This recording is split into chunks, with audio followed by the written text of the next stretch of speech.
Ditreskrimum Polda Jawa Barat mengungkap aksi bejat dokter residen bernama Priguna Anugrah 31 tahun di Rumah Sakit Hasan Sadikin atau RSHS Bandung pada Rabu 9 April 2025.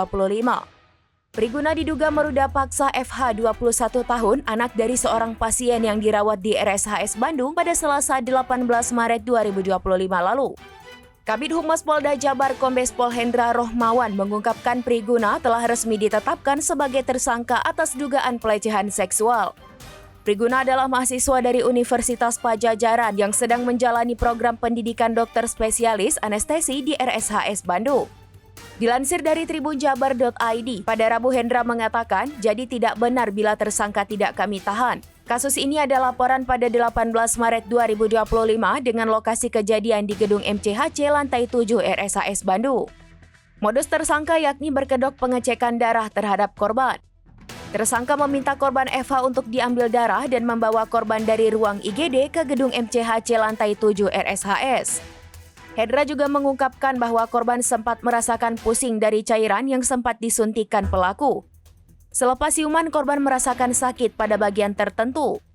Hendra menjelaskan kasus dugaan ruda paksa ini berlangsung pada 18 Maret 2025 sekitar pukul 1 waktu Indonesia bagian Barat. Saat itu tersangka meminta korban untuk diambil darahnya dan membawa korban dari ruang IGD ke gedung MCHC lantai 7. Priguna bahkan meminta korban untuk tidak ditemani oleh adiknya. Hendra kemudian membeberkan bahwa sesampainya di gedung MCHC, tersangka meminta korban mengganti pakaian dengan baju operasi berwarna hijau dan memintanya melepas baju dan celananya. Lalu pelaku memasukkan jarum ke bagian tangan kiri dan kanan korban sebanyak 15 kali. Setelah itu tersangka menghubungkan jarum tersebut ke selang infus dan menyuntikkan cairan bening ke dalamnya.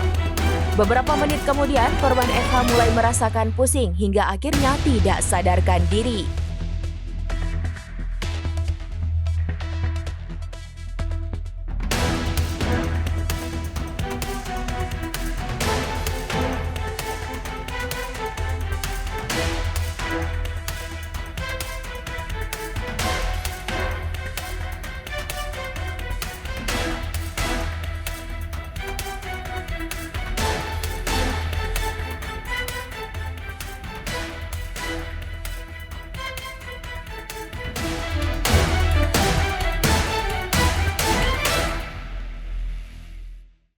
Download Tribun X sekarang, menghadirkan lokal menjadi Indonesia.